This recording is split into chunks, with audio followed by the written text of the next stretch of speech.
पूरी दुनिया के लिए यह शोध और उत्सुकता का कारण भी बना हुआ है कि क्या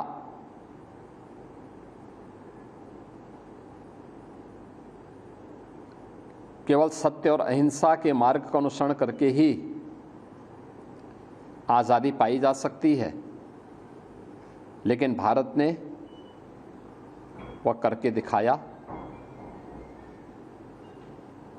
यही नहीं, भारत की स्वाधीनता आंदोलन में राष्ट्रपिता महात्मा गांधी का पदार्पण जिन मूल्यों और मुद्दों के आधार पर हुआ था, उसमें स्वदेशी का एक महत्वपूर्ण भूमिका है। स्वदेशी कैसे समाज को एकता के सूत्र में बांधने का कार्य कर सकता है और कैसे विदेशी हुकूमत की जड़ों को उखाड़ फेंक देता है। भारत का स्वाधीनता आंदोलन सत्य और अहिंसा के मार्ग का अनुसरण करते हुए, स्वदेशी का अवलंबन करते हुए सैकड़ों वर्षों की गुलामी से भारत को मुक्त करने में सफल रहा।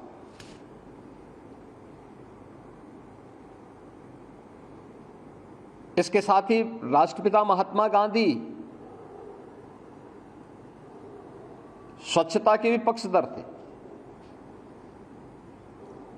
उन्होंने स्वच्छता के प्रति समाज का आह्वान किया था। अनेक बड़े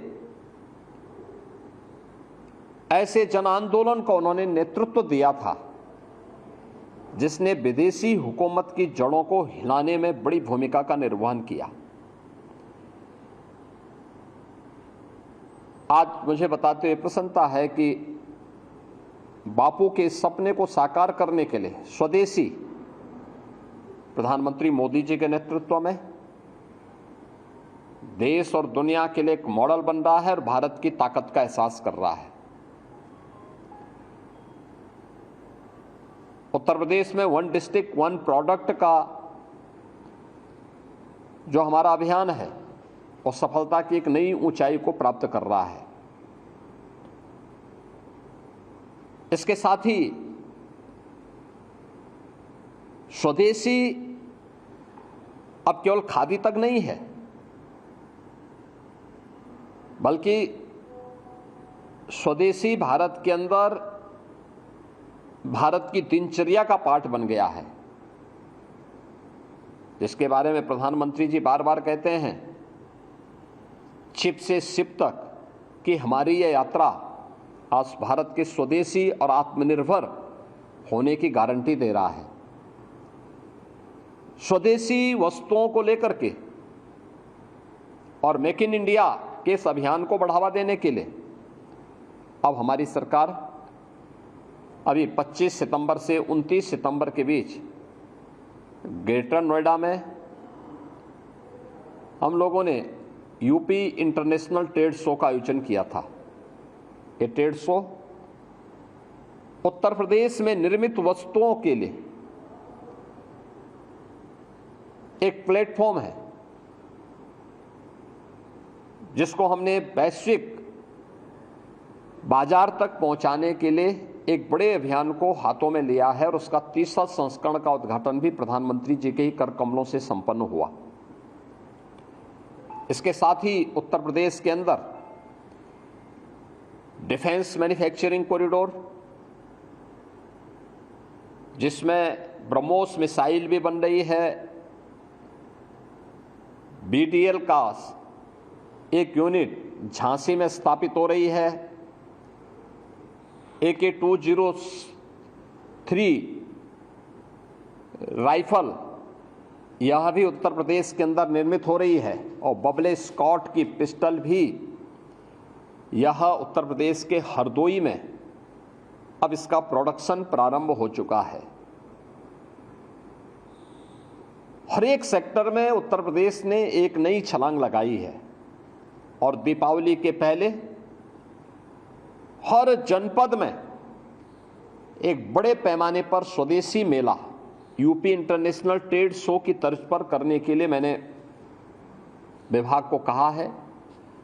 आज गांधी जयंती है तो गांधी जी की इस पावन जयंती के अवसर पर खादी में उत्तर प्रदेश सरकार 25% की छूट आज से प्रारंभ की है। हम खादी के साथ साथ हर स्वदेशी वस्तु का क्रय करें। पर्व और त्योहारों में अपने मित्रों को, परिवारजनों को, शुभचिंतकों को उसका उपहार दें और भारत के अंदर बनी हुई वस्तुओं का इस्तेमाल करके अगर हम भारत के कारीगर और हस्तशिल्पियों को आगे बढ़ाने में योगदान देते हैं तो यह भारत की समृद्धि का कारण बनेगा और भारत के अंदर स्वरोजगार और रोजगार को भी आगे बढ़ाने में मदद करेगा। दूसरा, स्वच्छता का अभियान। तो स्वच्छता राष्ट्रपिता महात्मा गांधी को सबसे अधिक पसंद थी। प्रधानमंत्री जी ने स्वच्छ भारत अभियान के माध्यम से इसे एक नई ऊंचाई दी। हर घर शौचालय, 12 करोड़ परिवारों को एक एक शौचालय बन गया। उनका जीवन स्तर बढ़ा, नारी गरिमा का सम्मान हुआ और साथ ही अनेक प्रकार की उन बीमारियों से, जो बीमारियां असमय मासूम बच्चों को, नौजवानों को, महिलाओं को निगल जाता था, उनकी रक्षा भी हुई और साथ साथ उनकी बचत भी हुई। स्वच्छता हमारी पहचान बन चुकी है, भारत का एक ब्रांड बन चुका है। तो स्वच्छता का एक कार्यक्रम भी राष्ट्रपिता महात्मा गांधी की देन है।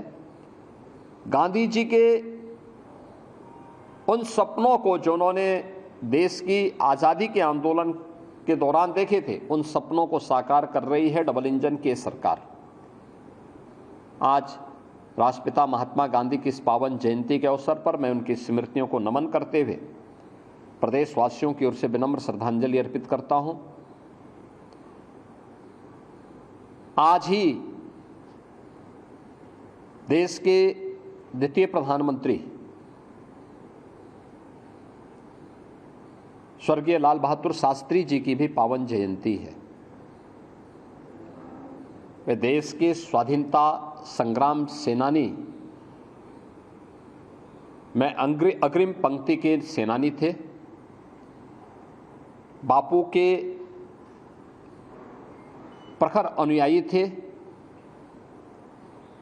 स्वदेशी और स्वावलंबन के पक्षधर थे। भारत की कृषि आत्मनिर्भर हो, ये मॉडल सरदार लाल बहादुर शास्त्री जी के द्वारा ही देशवासियों को दिया गया। जय जवान जय किसान भारत के नागरिकों के मन में और खाद्यान्न आत्मनिर्भरता के लक्ष्य को प्राप्त करने की दिशा में भारत आगे बढ़ सके। भारत शांति का पक्षधर है, लेकिन कोई भारत पे युद्ध थोपेगा तो भारत मुंहतोड़ जवाब देगा। 1965 के भारत पाकिस्तान युद्ध के दौरान भारत की विजय इस बात का प्रदर्शन करती है और वह लाल बहादुर शास्त्री जी के नेतृत्व में भारत ने उस शक्ति का एहसास न केवल पाकिस्तान को बल्कि दुनिया को कराया था। मैं आज के इस अवसर पर शास्त्री जी की स्मृतियों को भी नमन करते हुए प्रदेशवासियों की ओर से उन्हें विनम्र श्रद्धांजलि अर्पित करता हूं। मैं एक बार फिर से पूरे प्रदेशवासियों को विजयादशमी की हृदय से बधाई और मंगलमय शुभकामनाएं देता हूं और सबसे अपील करता हूं कि पर्व और त्योहार एकता, शांति और सौहार्द के प्रतीक होते हैं। हम सब इन पर्व और त्योहारों के महत्व के पीछे जो सात्विक भाव है, एकता का दर्शन है, इसके पीछे शांति और सौहार्द की जो भावना है उसको अपने जीवन में अंगीकार करें। मर्यादा पुरुषोत्तम प्रभु श्री राम का उच्च आदर्श हम सबको आगे बढ़ने के लिए एक नई प्रेरणा प्रदान कर रहा है। प्रभु श्री राम के श्री चरणों में नमन करते हुए मैं पूरे प्रदेश वासियों को इस अवसर पर विजयादशमी की हृदय से बधाई देता हूं, अपनी शुभकामनाएं भी देता हूं। मुख्यमंत्री योगी आदित्यनाथ को आप सुन रहे थे। दशहरे पर्व की बधाई सभी को उन्होंने दी और साथ ही साथ जिस तरह से आज 2 अक्टूबर है, जहां भक्ति है हर शब्द में, कथाओं में छुपे हैं दिव्य रहस्य और ज्योतिष देता है जीवन को दिशा। धर्म से जुड़ी हर बातों को जानने के लिए हमारे चैनल स्तुति को सब्सक्राइब करें। चैनल पर जाने के लिए इस लिंक पर क्लिक करें।